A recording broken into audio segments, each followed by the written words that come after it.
Hello ladies and gentlemen, today we're back in War Thunder looking at the other gift vehicle that was given away in the War Thunder 5-year celebration. This is the I-29. It is a Russian twin-engined fighter at rank 1 battle rating 2.7. It is armed with two 20mm Shevaks in the center of the vehicle under the fuselage, and then it has three 7.62 Shikasses.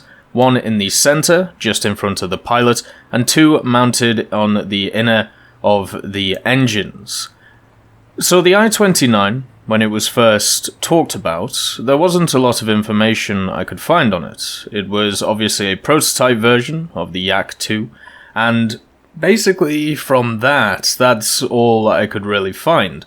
Now, with the Yak-2 and the Yak-4 not being in game, it's nice to see the I-29 in game because it shows a first step towards those two vehicles, which are two very interesting vehicles, definitely not as good as the I-29, but overall just an interesting design, very similar to the PE-3s, much more a reconnaissance / bomber role instead of the I-29, which was the prototype, which was supposed to be the more heavy fighter style of machine.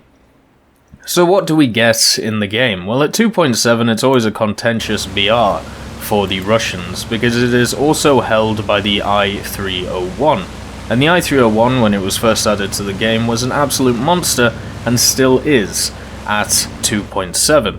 The I-29, I would actually say, is very comparable to the I-301, apart from maybe it doesn't turn as well. But overall, as twin-engine fighters go, the I-29 is probably, pound for pound for its BR, one of the best in the game. It turns exceptionally well for such a large aircraft. It is able to dive at 650 km per hour, which generally doesn't seem good enough, but when you understand that at higher speeds it still has very good control compared to a lot of other twin-engine fighters that we have in the game.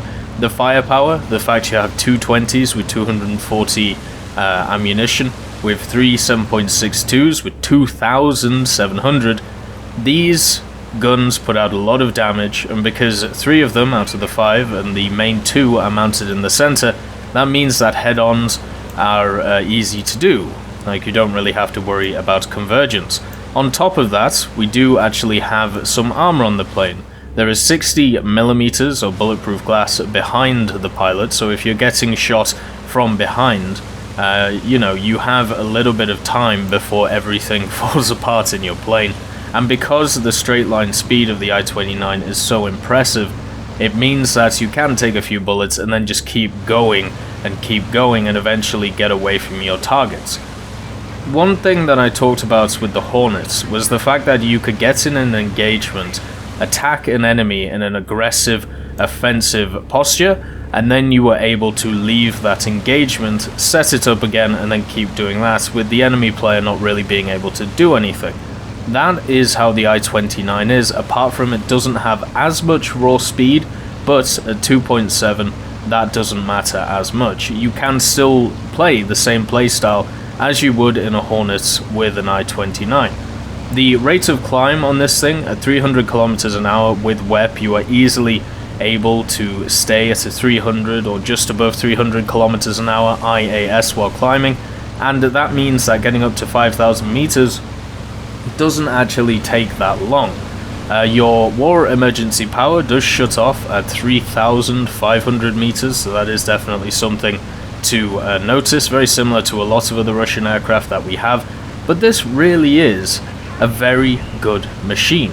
And if you don't want to take it into the fighter role because it has 2,700 rounds of 7.62, you can knock out a bunch of ground targets if you feel like it.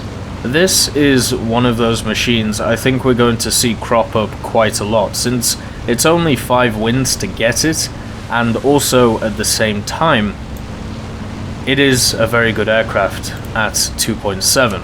So this may flood the matchmaker for a little bit, at least if people are trying to grind out their Russian tree. If we compare it to other machines at 2.7, the I-16 Type 27, the Lag 366, the DB3B, and the IL-2 1941, the I-16 Type 28 P40E, and the I-29 and I-301, the only one which I would say is better than it is the I-301. It eclipses everything else just because of its raw speed and the fact that it can get to altitude so quickly. Luckily, it doesn't get an air spawn. If it did get an air spawn, we would be having another Hornet issue and another P-47 issue. One of the only issues I've run into is there's something odd about the tails on, or the twin tails on a lot of heavy fighters or these style of bombers. So a good example would be the,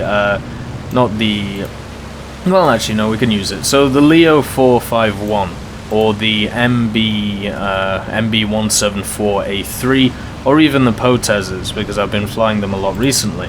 With those aircraft, the rudder does seem very stiff at high altitudes, meaning that you're going to have to use your elevator a lot more, which is, you know, completely fine. It's just one of those annoying little things where you're going to have to get used to rolling the aircraft instead of being able to use your rudder if you mainly only use mouse controls.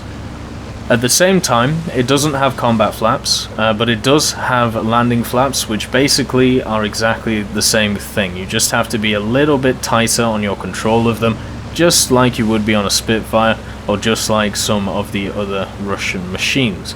But overall, I would actually say the I-29 is quite the monster, and worrying in what I think, because I think it's going to get up beyond probably to about 3033, because at 2.7 that may not sound too bad, but if it gets down tiered into the 2.0 1.7 territory, there aren't many planes that can really do anything against it.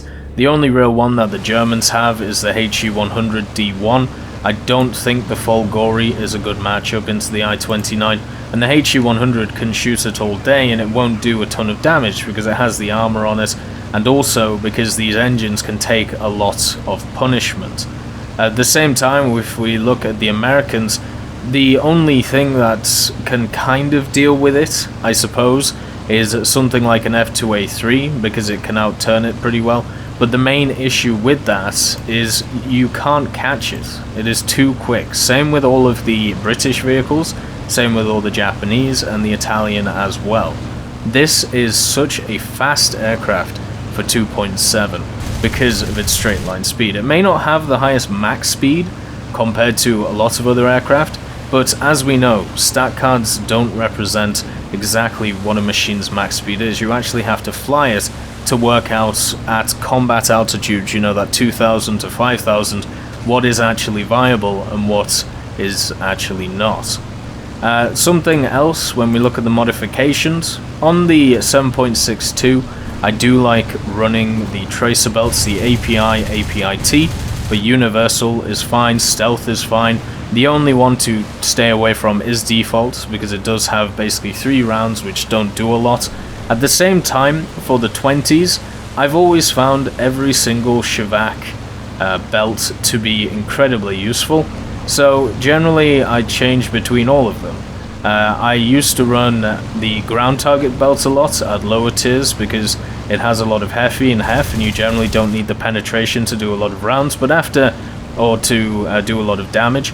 But after playing a lot with the French recently, and trying to use their 7.5mm IT rounds, it seems like penetration of the shells means a little bit more. So therefore I've changed to armored targets, API-T, API, API, FIT, and I've had literally no issues tearing planes apart in this thing. Do not head on this thing. Do not try and turn with it, because you will be extremely surprised at how well it turns. What you have to do is loop on it, because if it starts looping after that first loop, it will lose all of its energy and it will be sat there in a dead duck, as a dead duck. And one of the things it doesn't do compared to a lot of other heavy fighters is the dive is just not great on it. It doesn't seem incredibly heavy, or it doesn't feel heavy, which is probably why it turns so well, which is probably why it has that really good first loop, but after that not great. But when we talk about its dive, there's a lot of aircraft around this BR which will dive better than it, and of course faster than it. This machine redlines at about 650 kilometers an hour, which, you know, is overall fine for the machine that it is, but, you know, there's other aircraft that can outdive it, so that's basically how you beat it, and you have to hope he follows you. If he doesn't follow you, he will just stay in altitude and pick off all of your remaining enemies until he has to go to the ground and attack you. It's a hard and tough opponent, and in the hands of a skilled player, I can see this thing really wrecking face, and to me that means that its BR is going to get raised. We'll have to see though. Overall, a really nice little special edition, and hopefully a look into what's to come with the Yak 2 and the Yak 4. I hope you all have a wonderful day, and I'll see you next time.